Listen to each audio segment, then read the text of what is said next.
So the Samsung Galaxy A36 5G, it did recently release in the US, and you may be wondering if it is worth buying. Well, I am here to give you my first impressions of this device. So with all that being said, let's get right into it and let's talk about the Samsung Galaxy A36.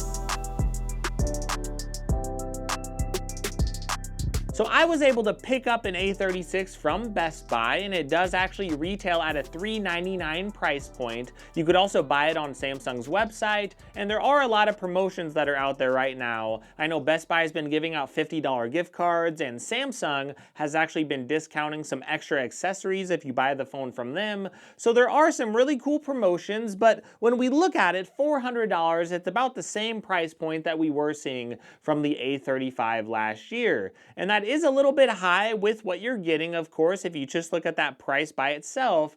But I know the Samsung Galaxy A series phones, they do go on sale quite often.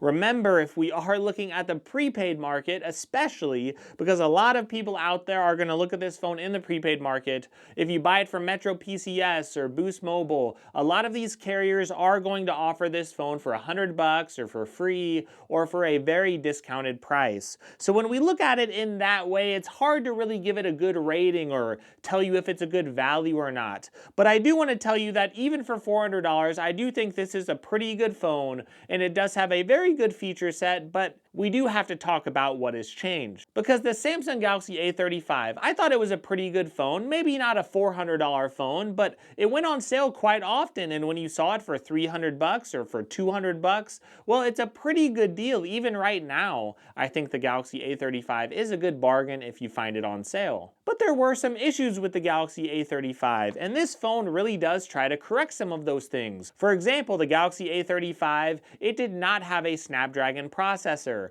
but this has the Snapdragon 6 Gen 3 processor. So another nice improvement I'm seeing from this A36, it's actually the back of the phone. We actually have a glass back here, and this phone is a lot thinner than the A35, so it's really nice, and I was shocked how it felt in my hand. I know a lot of people talk about how phones feel in their hand, and apparently that's some type of issue to some people, but this phone really does feel a lot more comfortable to hold. Because it's not so chunky, because it is a lot thinner, it does actually allow me to enjoy holding this phone a lot more than I did with the A35. That phone not only felt a little bit heavier, but it was also just a little bit chunkier. So to see a phone that is thinner, that is really, really cool to see. Now, some people, they see this camera ring and they don't really like it. That's one of the other differences you're gonna find. Because it's not looking like the Galaxy S25 series, some people might have a problem with it, but personally, I really like it. At least it's a little easier to clean off dust if it does go around your cameras. So I actually like the design choice, and I do think it looks really nice, but some people may differ. Overall, though, with the design, it's going to be fairly similar, and I do like a lot of the changes, especially the thinness. It is a monstrous upgrade in my opinion.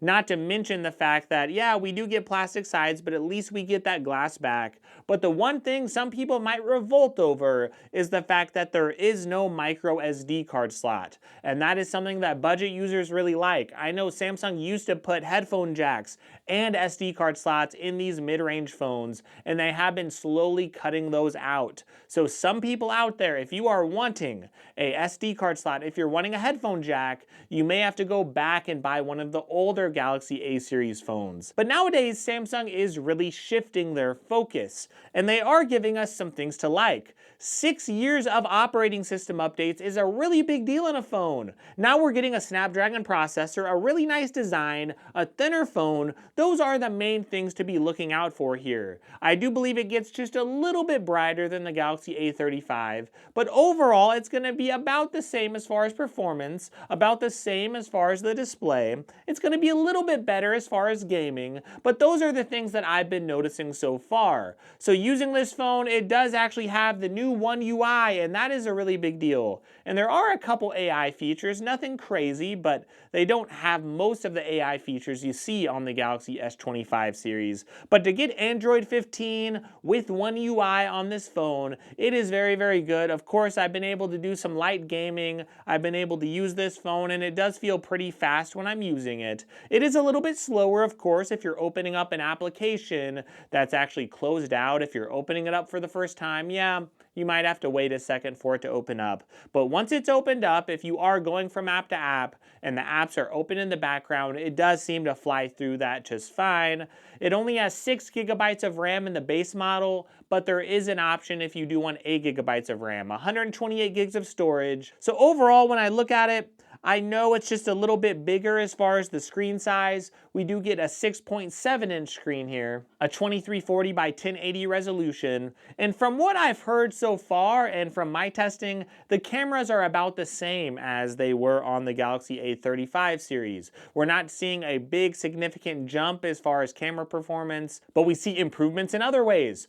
45-watt charging on this phone. That is a monstrous deal for some people. To finally get faster charging in an older A-series phone, that's a big deal. We still have the IP67 rating, that 45-watt charging, and you're going to get a very gorgeous AMOLED display with 120 Hz. So this is going to look so good whenever you are watching content on it. And having a Snapdragon processor is a big deal, and upgrading the design is a big deal. But in reality, are these upgrades super massive? No. The design is going to be similar, it's just a little bit thinner. And outside of that, you probably won't notice a huge significant difference outside of the thinness, which I really like. And yeah, that is sort of offset with the SD card slot being lost. When you look at the display, is it going to be that much better? No, it's going to be very, very similar. If you look at something like performance, I know it's a Snapdragon processor, but it does actually perform fairly similarly to the Galaxy A35 anyway. Now, I would argue you might get better sustained performance in the long run here, and I always like Snapdragon. I just think they're a little more reliable, they're a little better with things like emulators, so I really do like Snapdragon here, but I think a lot of people won't notice that either. The big noticeable thing that I would see that's a big difference here, it's going to be the 6 years of operating system updates. At least you could buy this phone knowing that Samsung is going to commit to this phone in the long run.